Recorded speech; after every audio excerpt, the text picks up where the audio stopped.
Hey everyone, my name is Alexis and this is my first YouTube video. I've been wanting to make a YouTube channel for a while, but I just never pulled the plug on it, so I'm doing that now. It's gonna be books, TV, movies, and podcasts maybe.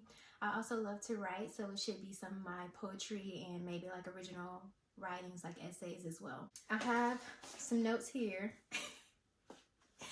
So if you see me looking down or anything like that, it's because I made like an outline. I guess I'll start with what I'm currently reading, and that would be 2 books. So the first book that I'm reading is The Mastery of Self. I know, like, look at me. But anyways, The Mastery of Self. And then the second book that I'm reading is Salvation. Third book in her love series. So the first book you may be familiar with is called All About Love. And I'm also going to talk about 2 movies today. The first one would be Death of a Unicorn, and the second one would be Warfare. And then I'm going to read maybe 2 or 3 poems, and we should be done. Hopefully it's like, I'm shooting for 10-12 minutes, okay? 10 to 12, and then crazy. As far as Salvation goes, let me flip through my notes. I'm really enjoying it so far. I love bell hooks.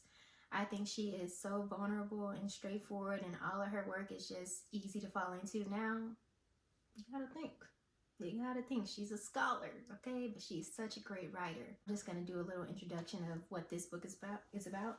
In the introduction, she spoke about how when she would visit these schools with Black children, they would always tell her that love does not exist. So Salvation is basically her calling for us to return to love. He says that the abandonment of a discourse on love, of strategies to create a foundation of self-esteem and self-worth that would undergird struggles for self-determination, laid the groundwork for the undermining of all our efforts to create a society where Blackness could be loved by Black folks and by everyone. And then she went on to say, we cannot effectively resist domination if our efforts to create meaningful, lasting, personal, and social change are not grounded in a love ethic. Salvation, Black people and love, calls for us to return to love. This book reminds us that love is our hope and our salvation. The second book that I am reading would be The Mastery of Self. And for this one, this is chaotic. It speaks to how life as we know it is a dream. If you like this stuff, let's go. But if you don't really like it, I'm okay if you just skip through this part. And so we are all each having our own personal dream, and then each person, their dreams come together to make the collective dream. We can either be conscious about this dreaming or not. If we aren't, we are more likely to suffer in our dreams. But if we are conscious, we are able to look at the beliefs or ideas we hold and determine if they are true to our authentic self. The more we are able to operate as our authentic selves, the better we experience our personal dreams. That's in my own words. I'm just going to share a few different definitions because I think they're very interesting. In our dreams, there are different things that influence us to act different ways. Attachments would be one, and attachment is the action of taking something that is not a part of you and making it a part of you through an emotional or energetic investment. You can attach to external objects, beliefs, ideas, and even roles you play in the world. Domestication would be the second thing. Domestication is the primary system of control in the dream of the planet. Starting when we are very young, we are presented with either a reward or punishment for adopting the beliefs and behaviors of what others find acceptable. When we adopt these beliefs and behaviors as a result of either the reward or punishment, we have been domesticated.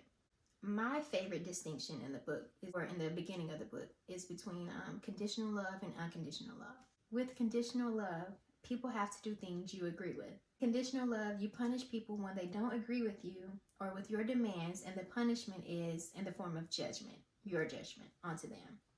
For unconditional love allows you to disagree with the choices or beliefs of others while still respecting their right to have them. I really enjoyed this definition, because I'm always like, these can't be the people I'm supposed to love unconditionally, because folks be wilding. So when I read this, I was like, I may not be able to love them in terms of affection, respect, care, responsibility, and then, like, you know, if you've read All About Love,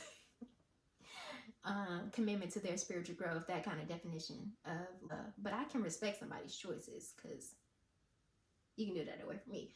I think that's all for books. So hopefully this part wasn't, it was bad. I'm going to refilm it. So as for movies, I'm going to start with Death of a Unicorn. I saw Death of a Unicorn maybe like a few days before Warfare came out. And that's important because Will Poulter is in both of the movies. I'm gonna leave that there. Death of a Unicorn, I thought everyone played their parts very well. The score was good. The cinematography was good. It was paced very well. I will say it was more gory than I expected it to be. I don't know why I thought it wasn't going to be gory, because it was a horror film, girl. But I did it, and I was over there like, oh. But I did like it. My favorite, spoiler, I guess? Maybe I shouldn't say it. Spoiler. Okay, spoiler. My favorite scene of the movie was when Jenna's character touched the unicorn horn. I thought that, like, mirage she kind of went through, or the space she kind of went through, it really reminded me of consciousness. I don't know if y'all know about consciousness or not, but if you do, you know what I mean. If you know, you know. But if you don't, it's okay. It's okay. If my position has shifted a little, it's because my camera stopped recording. The last thing I was going to say, or it felt like a movie that was a movie for the sake of being a movie. All of the movies we have that have been coming out have been like very big productions. This movie felt like a normal. Moving on to Warfare, I thought that Warfare was very good, but it was very sobering.